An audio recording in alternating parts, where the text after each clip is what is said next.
All right, this first one's going to be a double leg takedown. I'm going to have my feet at shoulder width. Tim's going to come in on an inside tie-up. He's going to have his hands on the inside. This is where he thinks he's comfortable. I'm going to have outside, and I'm going to let him think that he's comfortable here.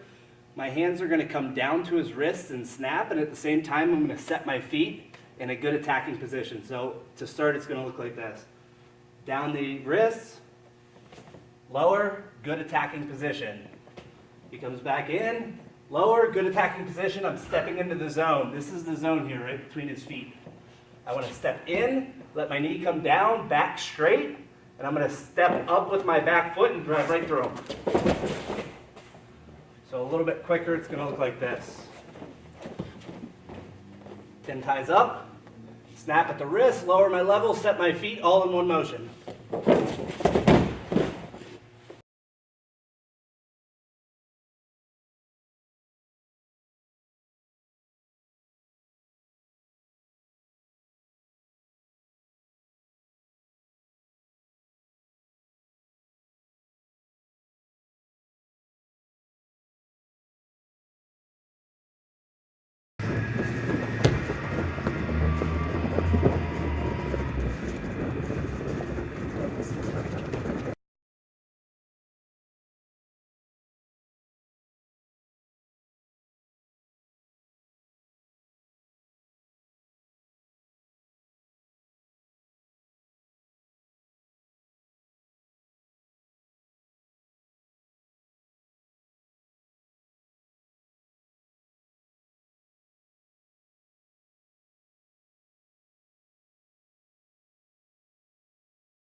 All right, so this next one is a snag double, very much like the regular double, except the only difference is we're not actually going to hit our knee. A lot of heavyweights, bigger guys that have trouble getting down to their knee, this is very ideal for them. So rather than stepping and shooting and driving, all we're going to do is lower our level, set our feet, and we're going to drive right through them like a football tackle. So same setup we just used, down at the wrist. I lower this time, my head hits him right in the chest. My hands snake behind the knees. I start to step up and I'm running. Right into my side control. I always want to try to pass this guard here. So again, a little bit quicker. Wrist, snap, lower, step into the zone, drive. Pass this guard.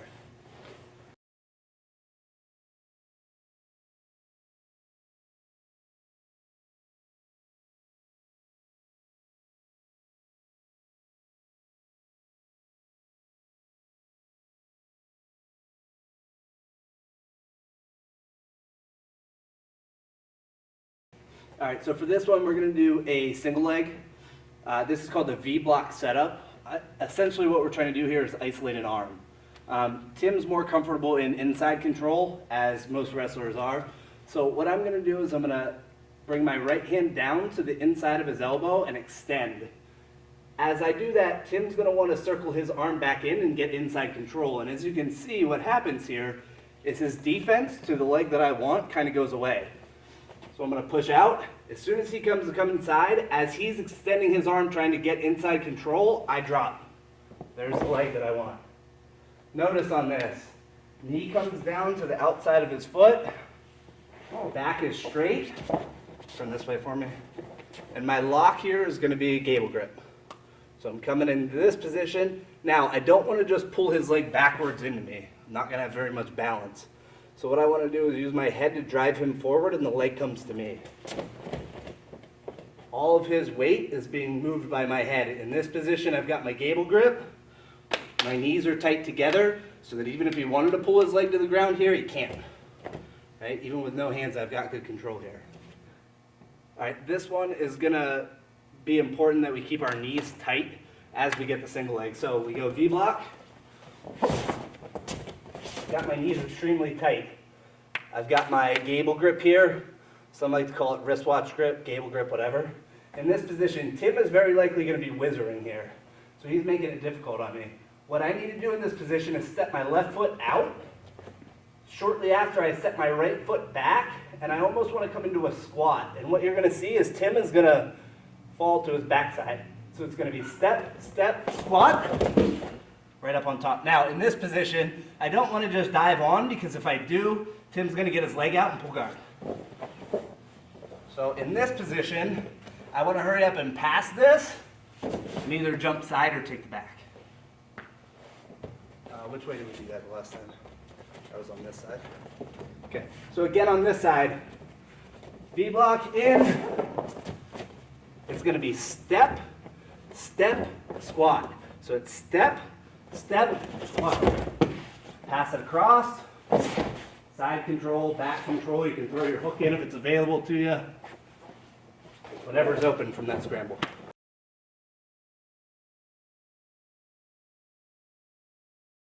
He extends to come in. I have to lower my level here. 2 hands to it, and up. Into this position. Tight with it.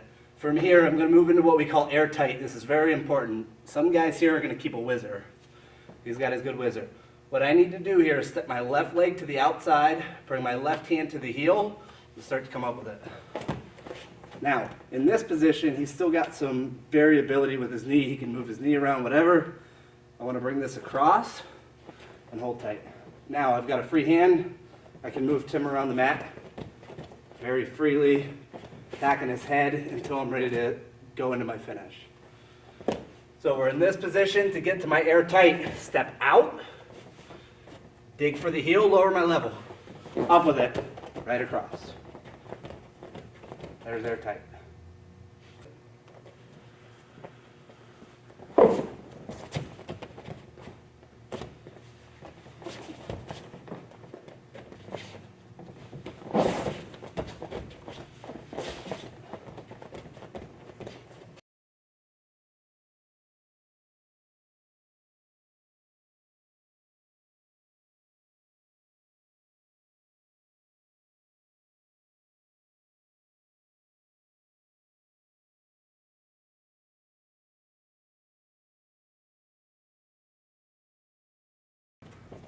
All right, we're going to move into finishing that from the V-block single. So we're going to hit our V-block the same way we had.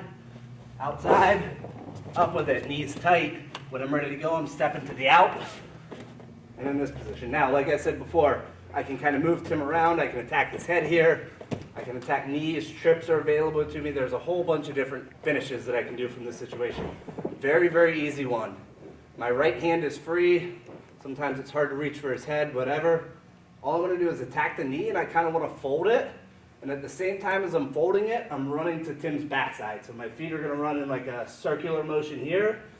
My free hand is going to come off the knee and attack Tim's other knee. So collapse it, attack the other knee, drive straight forward. In Jiu Jitsu, I have good back control here. I can throw my hooks in, start looking for chokes. V-block, in with it. From this position, step out and up. Knee hits, run to the backside, immediately attack a double.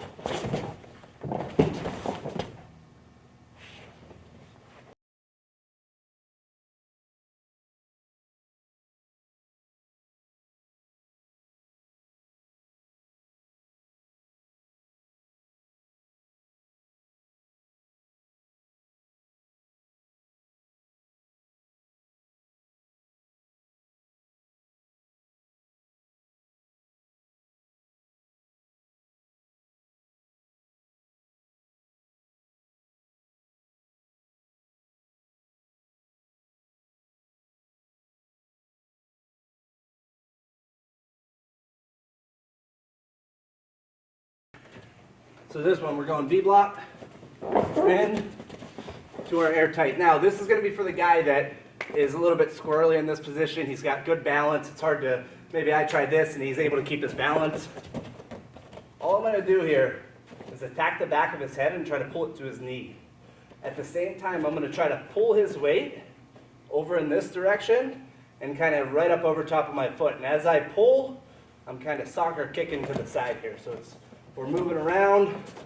I catch his head right into there. Same thing that we were at before. In this position, if I just let go, Tim's pulling guard. So I have his foot, I'm just looking to pass it across, right into my side control. If he comes to his side there, side control, and if he comes this way, turn back the way you were. If he comes this way, we can throw our hooks in, pull him up over top, get our points that way. So we're in this position, V-block.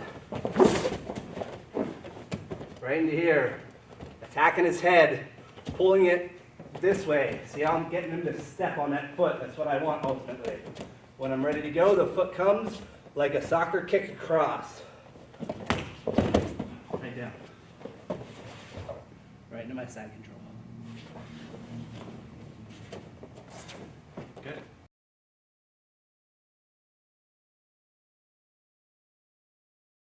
Okay, same thing, V-block. Run on the leg, up with it, step out, attack the heel. We're in this position. Another one you can do is called a treetop. Common mistake here is you see kids or guys trying to like pull it up over their shoulder, and it's kind of difficult to get. The trick here is dropping to my right knee and allowing my shoulder to swing up underneath. So I start to drop. Sometimes you might not go all the way to your knee. Start to drop, let it come up over, let it get up on your shoulder. See how Tim's falling forward? Ideally, that's what's going to happen, in which case I'll just drop to his ankle and drive forward. Same thing, V-block. Up with it. Immediately drop. Swing like a pendulum. Up top. If he falls, great. I can either attack this ankle or I can even come up top. Attack here to lift and throw my hooks in.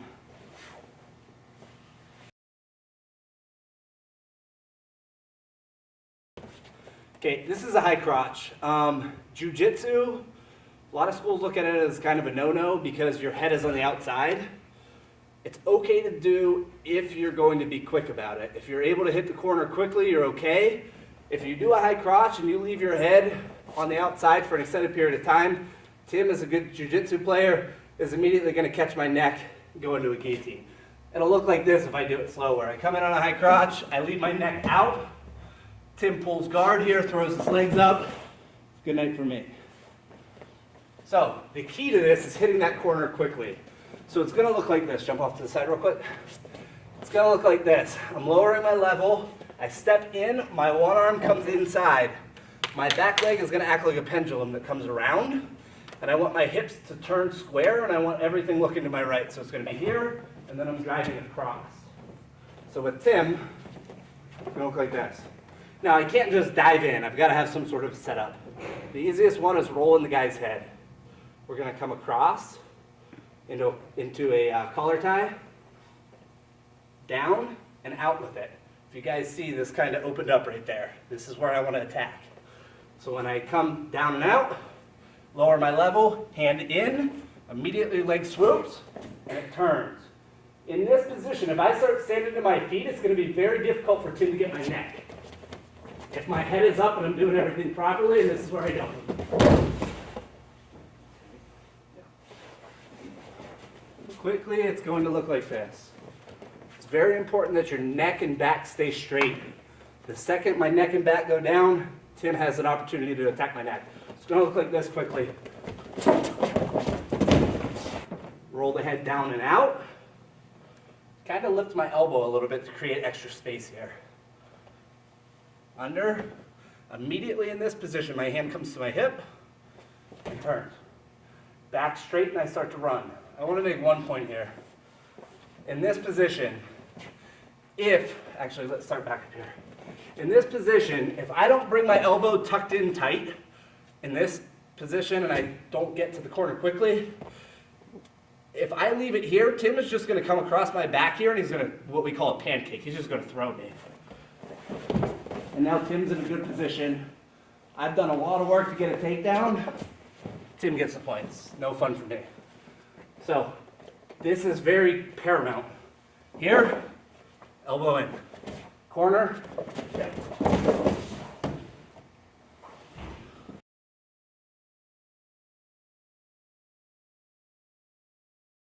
So low single was made famous by John Smith, many time world champion, Oklahoma State head coach.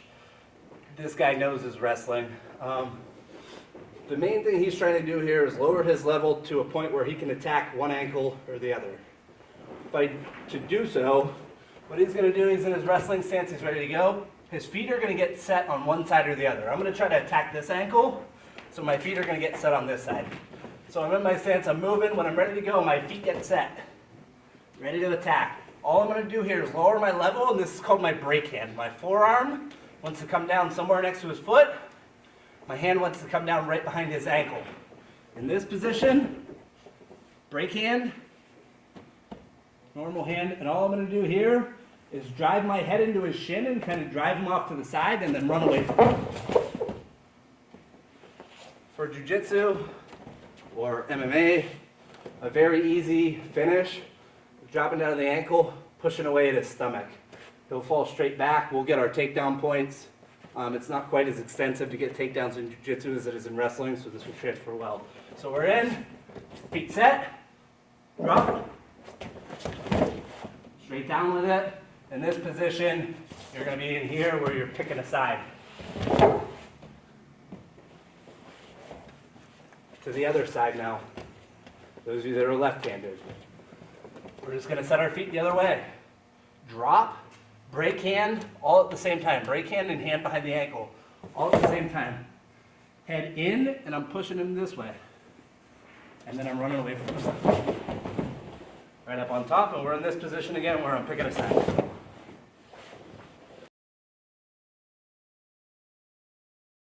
All right, one other technique from here.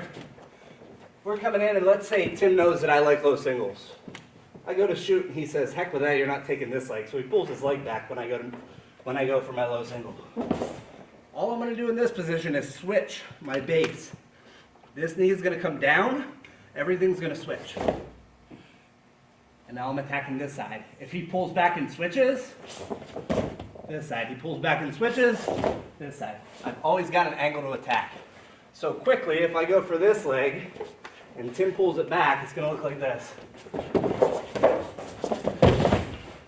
And then we're in this position.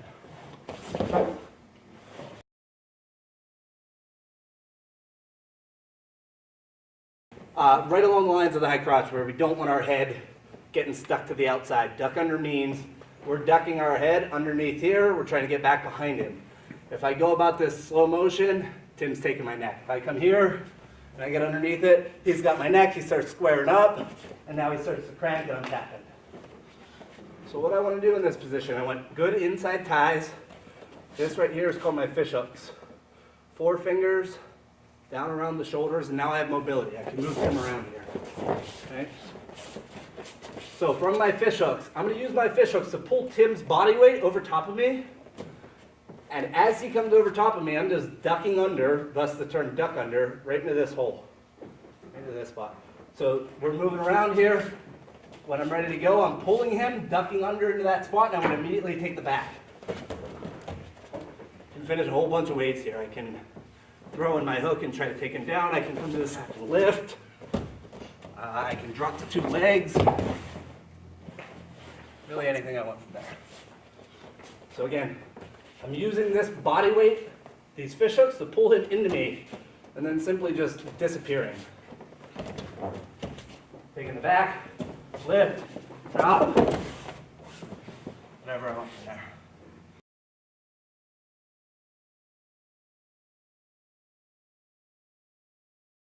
Okay. All right, we're in an over-under position. We're battling in this position. A lot of guys don't know a lot from here, right? So generally what you end up seeing is people trying to lock up like this. Tim mirrors me. We end up in this position until eventually we kind of just separate. Right? If we get into this position, what I want to do from here is I'm going to have Tim's obviously going to be putting a little bit of pressure into me. As soon as I feel that pressure coming, my hand that's in the hole here is going to swing like a pendulum, up and around.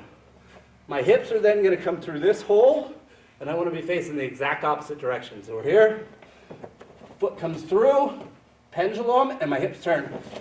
From here I'm falling, right up on top. Right in my side control. All right, so a little bit quicker. I feel Tim pushing into me, pendulum, and go. Right up on top. Pressure is going to be key here. I can't do this if Tim isn't pushing into me. If we're standing like this, his butt's out, my butt's out, it's going to be really hard to do this. I'll fly to my back. He pushes in, step through the hole, pendulum. Watch my feet. Feet turn. We're facing the opposite direction. My elbow here is going to try to come through the hole, and I'm just going to swing everything this way. Now, I always scissor this way, towards the head. When I scissor this way towards the head, I can control. If I scissor the other way, it becomes a scramble. Watch what happens here. I scissor this way, Tim comes up to his knees. It's a scramble. So when we're in that position, I always scissor this way.